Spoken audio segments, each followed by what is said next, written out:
Bonjour, Muriel Tranquier, conseil en investissement immobilier. Aujourd'hui, nous allons traiter de la lettre B avec le bénéfice industriel et commercial.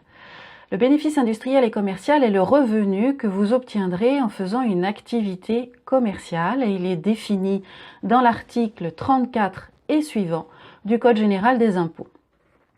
Dans l'immobilier, puisque nous sommes dans l'immobilier, en fait, vous obtiendrez des BIC lorsque vous ferez la location en meublé. En meublé veut dire que vous allez permettre à votre locataire de rentrer dans les murs uniquement avec ses vêtements et ses linges de maison. Donc vous lui aurez fourni les meubles et les meublants et surtout les accessoires de cuisine.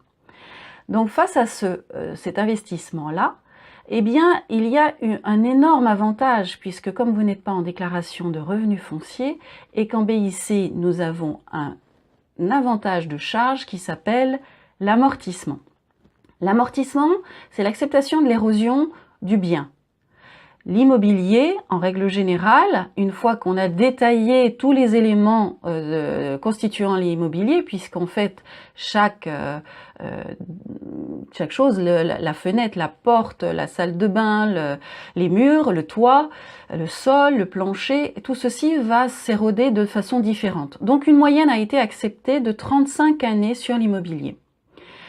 Pour pouvoir avoir un montant qui soit à peu près accepté au niveau de la comptabilité, vous avez donc le bien, je vais vous prendre un exemple, qui fait 100 000 euros.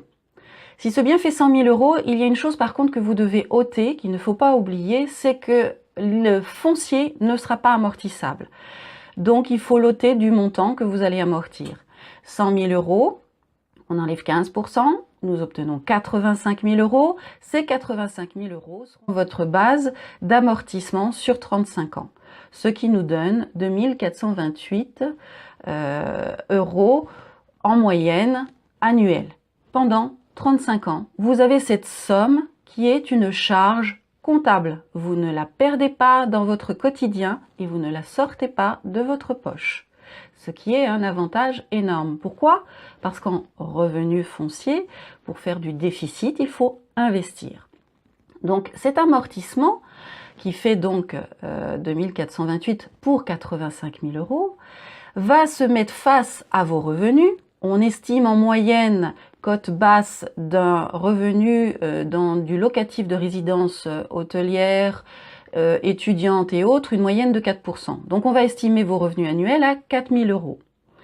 Vous avez à ce moment-là 4 000 euros auxquels nous ôtons les 2 428 et vous avez donc seulement 1 572 euros à déclarer dans vos revenus et être imposés.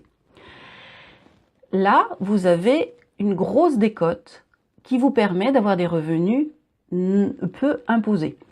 Non imposé si vous êtes avec des emprunts. Pourquoi? Parce que les emprunts, les intérêts de l'emprunt vont être déductibles. Donc sur les 1500 qui restent, je vais encore ôter quelque chose. Donc là où je voulais en venir, c'est que beaucoup d'entre vous, parce qu'ils ne gagnent pas le montant du plafond du micro BIC, se disent « c'est mon statut, je dois me mettre en micro BIC ». Pas du tout. Regardez la différence. Si vous avez déjà pris rien que les amortissements sans penser aux intérêts d'emprunt, au lieu de déclarer 50% de 4 000, soit 2 000, vous n'auriez déjà déclaré que 1 572. Vous avez déjà perdu de l'argent. Si en plus vous avez des intérêts d'emprunt, eh bien là, vous auriez peut-être même pas constitué d'impôt.